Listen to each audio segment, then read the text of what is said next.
I'm making the ultimate guide on how to catch and collect bugs. And here are my credentials. This is a pretty niche hobby and there are a lot of steps, but I'll be going through everything, from the gear to catching bugs and how to pin them. Today we're going to be covering gear, and I'll be giving my recommendations for a budget setup and stuff that's a little bit nicer if you decide this hobby is for you. There are a lot of items that could be deemed essential, but the only thing that you really need is a jar. With just a jar, you can catch any bug and just put it in the freezer. Putting bugs in the freezer for a few hours is a very humane way to euthanize them, and it also helps to kill any parasites. You should also put any specimens that you're not pinning right away in the freezer. As you can see, I'm behind on my pinning.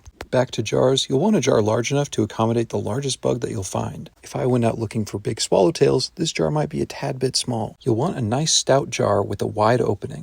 This makes it easier to put bugs inside, while also not forcing you to carry an unnecessarily heavy jar. It's also a good idea to put a crumpled up paper towel inside. This will give the bug something to cling to so it doesn't panic. If you are planning on being out for multiple hours, you will definitely need something besides a freezer to euthanize the bugs. The best solution is ethyl acetate. This is a chemical that you can buy plenty of places like Amazon, and how it works is you put a little bit of this in the jar, and the liquid evaporates and basically gases out the bugs. This is the most humane and widely recommended way to euthanize bugs in the field. This one came with a nice dropper that you can use to put the liquid in the jar. What you want to avoid is the liquid making direct contact with the bug. It will ruin your specimen if you're not careful. So you could throw a piece of sponge in there and wrap it with the paper towel to avoid that, or you could get a fancy top-loading jar like this. This little mini jar stores the ethyl acetate. Most entomologists I've seen though use bottom-loading jars. Basically, the bottom part has some sort of absorbent material, like plaster, that soaks up and stores the ethyl acetate. Once an insect is fully expired, you'll need glassine envelopes to move them into. Glassine envelopes are smooth and low friction.